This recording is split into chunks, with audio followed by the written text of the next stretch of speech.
কক্সবাজার সমুদ্র সৈকতে পর্যটকের ঢল। ৩ দিনের ছুটিতে সবাই যখন আনন্দ উপভোগে ব্যস্ত, তখন আকাশপথে উড়ে যাচ্ছিল একটি বিমান। আর ঠিক সেই সময় সৈকতে ফুটবল খেলায় মগ্ন এক তরুণ বিমানটি লক্ষ্য করে ছুঁড়ে মারেন বল। এমন একটি ভিডিও সোশ্যাল মিডিয়াতে শনিবার ব্যাপকভাবে ভাইরাল হয়েছে, যা নিয়ে তৈরি হয়েছে আলোচনার। ১২ সেকেন্ডের ওই ভিডিওটি দেখে মনে হয় ফুটবলটি বিমানের দিকে ছোড়া হলে সেটি আরও উপরে উঠে যায়, কিন্তু আসলেই কি তা সম্ভব? বলটি কি সত্যি বিমানের উপরে উঠে গিয়েছিল? আর এমনটি করা কি আদৌ উচিত হয়েছে ওই তরুণের? ভাইরাল ভিডিওটির আশেপাশের পরিবেশ দেখে ধারণা করা হচ্ছে এটি কক্সবাজারের সুগন্ধা পয়েন্টের উত্তরে সিগাল পয়েন্টে ধারণ করা।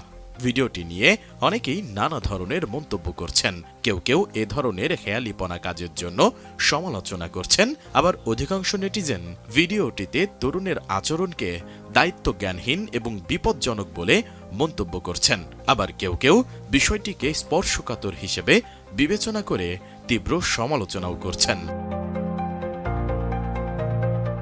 এ বিষয়ে কক্সবাজার বিমানবন্দরের ব্যবস্থাপক গোলাম মুর্তজা বলেন, বিমানবন্দর দিয়ে উড্ডয়নের সময় উড়োজাহাজ সাধারণত সমুদ্র সৈকতের ১,৪০০ মিটার ওপর দিয়ে যায়। RICL TMX, যুগের পর যুগ স্থাপনা থাকে মজবুত। আবার অবতরণের সময় ১,০০০ মিটার পর্যন্ত উঁচুতে থাকে।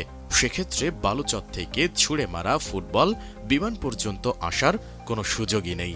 তবে বিমান চলাচলের ক্ষেত্রে সমুদ্র সৈকত এলাকায় ড্রোন উড়ানো, আকাশে আতশবাজি নিক্ষেপ সহ নানা কার্যক্রম নিষিদ্ধ। এমন অবস্থায় উড়ন্ত বিমান লক্ষ্য করে ফুটবল ছুঁড়ে মারা সহ কোনো কিছু নিক্ষেপ করার বিষয়ে সবাইকে সতর্ক থাকার পরামর্শ দেন তিনি। SI রাজ, ডেস্ক রিপোর্ট, ATN নিউজ।